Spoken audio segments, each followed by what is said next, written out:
Bonjour tout le monde. Vous savez déjà. Bon, bien évidemment, je ne pleure pas. Mais en fait, là, je rigole de nerfs parce que je suis fatiguée. Donc, apparemment, Week One a sorti un communiqué annonçant le départ de Jihoon de IZNA. Le communiqué est sorti aujourd'hui même. Je suis là. Petite souris time, je suis là.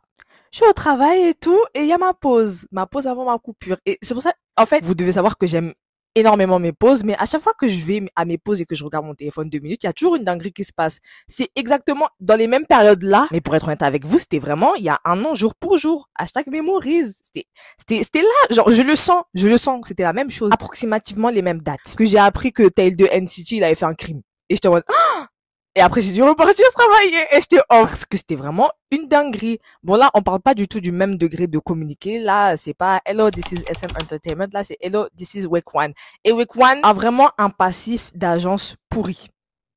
Mais tout d'abord, on va rappeler qui était Jihoon. Jihoon était l'une des membres de IZNA formée par le Survivor Show Island 2. C'était la 2e édition de Island, qui est de base un Survivor Show dirigé par IVE. Et également Belift, parce que ça a engagé les trainees de Belift. Et pour ceux qui ne le savaient pas, la première édition de Island, donc Island est le Survivor Show qui a formé aujourd'hui le fameux groupe de K-pop ENHYPEN. C'est mon Survivor Show préféré de tous les temps. Et ironiquement, ENHYPEN, c'est aussi mon groupe préféré de K-pop. Dingue. Mais bon, pour vous dire, Island, j'ai beaucoup aimé ce Survivor Show parce que c'était un Survivor Show très cru qui montrait les réalités de l'industrie. Et le casting mettait en exergue, il mettait en avant le concept de ce Survivor Show parce que c'était un Survivor Show innovant. Mais je pense que s'il n'y avait pas eu le même casting, plus précisément la Japanese line de cette émission, donc les participants japonais, ça aurait cruellement manqué d'authenticité et de plus, le concept n'aurait pas du tout été mis en lumière. Parce que pour vous faire un petit synopsis vraiment rapide de ce que j'ai retenu de la première édition, c'est que Island, c'est un Survivor Show qui te pousse à être entreprenant et à faire tes propres choix, et ça montre aussi que tes propres choix, ils auront un impact sur ton futur. Mais Island première édition, j'en parlerai dans une autre vidéo, mais c'est vraiment un Survivor Show top. Je vous incite à aller le voir comme d'hab, comme je le fais tous les 3 mois. Et bien sûr, lors de l'annonce de Island 2, j'étais la première à vous inciter à aller regarder, vu que Island c'était mon Survivor Show préféré, donc Island 2, il n'y avait pas de raison que ça se passe mal. Lors de la diffusion du premier épisode de Island 2, j'étais un peu sceptique. Mais après, les gens m'ont informé et m'ont dit que, non, cette fois-ci, Island, ça impliquera les trainees de Week One. Parce que Island, c'est un Survivor Show en interne. Du coup, ça implique que les trainees d'une agence en particulier. Sauf que le groupe final issu de ce Survivor Show sera produit par The Black Label. Donc, ce sera eux les mentors de ce show et qui vont accompagner les trainees à travers ce show. Et je te montre, ok, d'accord, pourquoi pas. Et en vrai, les mentors, ils étaient bien. Il y avait des petits couacs, mais bon, ça allait dans l'ensemble. Et Jihoon, c'est de là qu'elle a commencé à gagner sa petite fanbase. Parce que dans ce show, qui est aussi un reality show, c'était le personnage le plus cru, le plus franc. C'est celle qui n'avait pas peur de montrer ses émotions. Pour savoir ce qui s'est passé, je vous invite à aller regarder Island 2 et après regarder mes débriefs que j'ai mis sur YouTube, ou vous pouvez les voir aussi sur TikTok, qui sont toujours là. Et bien évidemment, en disant ça, je fais référence au beef, entre guillemets, entre Jungkook et elle. Parce qu'après, j'ai trouvé que le beef, il durait un peu trop, en mode c'est Mnet qui leur a dit ouais, continuez, parce que c'était trop long, c'était beaucoup trop long. Mais bon, passons, le Survivor Show se termine, Jihoon finit 3e, il me semble, et Jihoon, sa capacité première, c'est sa voix. C'était la main vocal en compagnie de Jungkook.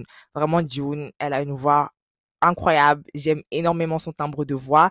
Ça vous fait peut-être penser à Rosé, mais moi, je trouve que c'est moins cursif que Rosé.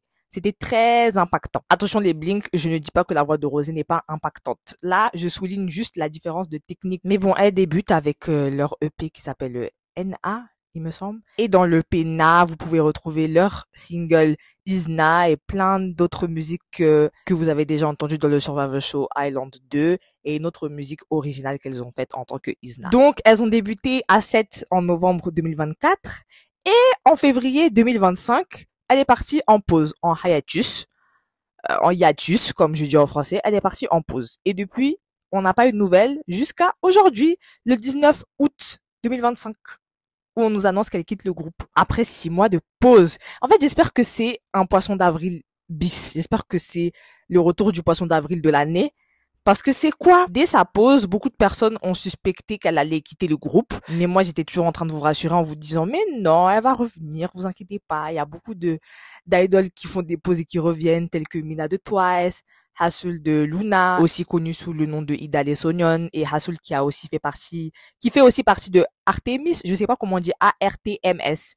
Voilà. No Angel. J'aime bien cette chanson. Il y avait aussi Riku de NCT Wish qui a pris sa pause au dernier trimestre de 2024 et qui est revenu en mars 2025. Après, le point commun avec tous ces idoles, c'est que le groupe parlait du membre en pause, comme si de rien n'était. En mode, oui, il est en pause, ne vous inquiétez pas, il va revenir et tout. June, au début, elle parlait d'elle. Et puis après, plus on avançait, moins elles ont parlé apparemment de ce que j'ai récolté comme information. Et aussi récemment, on l'aurait vu dans un café et elle aurait parlé à ses fans nommés les Naya. Donc voilà, au moins on sait qu'elle vit. Autre info également, il y aurait une rumeur qui tourne, qui circulerait pour dire que apparemment, si elle quitterait le groupe, c'est dû à l'agence parce qu'il y avait des personnes dans l'agence qui étaient en train de l'harceler sexuellement. Dites-moi si c'est ça, hein, mais il me semble que c'était ça les accusations qu'on porte.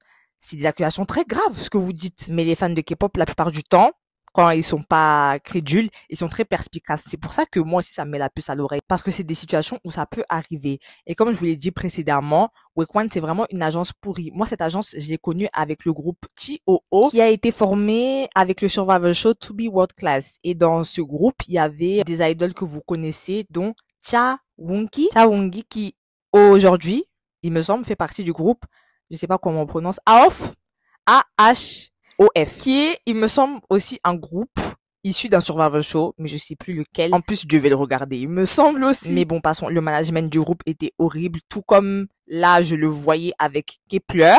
À partir du moment où elles nous font une chanson qui s'appelle Up, la chanson, elle est trop bien, elle dead et tout, et après ça, elles sont en chute. Je me suis dit, ils sont vraiment pas du tout compétents.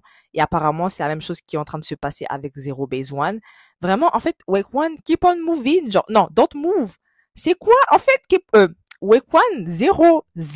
En plus, à partir des accusations graves qui ont été données, ça empire encore plus leur statut d'agence pourrie. Est-ce que c'est possible de faire des trucs comme ça? Non, c'est grave. Ça montre encore une fois que l'industrie musicale est une industrie nocive. Et en général l'industrie du divertissement. En tout cas, voilà, je vous mets ci-dessous la traduction du communiqué qui dit que c'est June qui a décidé de conclure les activités avec Isna et qui mettra sa santé en priorité absolue. Voilà. En tout cas, June. En fait, June, c'était ma bias avec Jonghoon et Mai. Et là, pouf, disparu. C'était ma bias, elle est partie. En vrai, c'est mieux si elle a eu l'occasion de partir, vaut mieux partir. Quand t'as l'occasion de partir, tu vois un truc, c'est chelou, vaut mieux se casser. Et ça, c'est le meilleur pour elle. Et c'est bizarre, hein, comment il y a quelques jours, j'étais en train de dire, oh, j'ai un gros désintérêt pour Isna, et là, bam, Dune en moins. Oh là là. Mais bon, voilà, j'espère toujours que c'est un gros poisson d'avril, et que elle va bien. Non, j'espère déjà qu'elle va bien, au moins Dune, mais j'espère que c'est un gros poisson d'avril, et qu'au prochain comeback, voilà, Dune, elle va arriver, elle va chanter. Mais bon, on peut toujours rêver, hein. Ouais, le club. Ah, c'est quoi cette news-là? C'est quoi cette news? Mais bon, c'est une news comme les autres. On est là, avis et opinion. Meilleur club.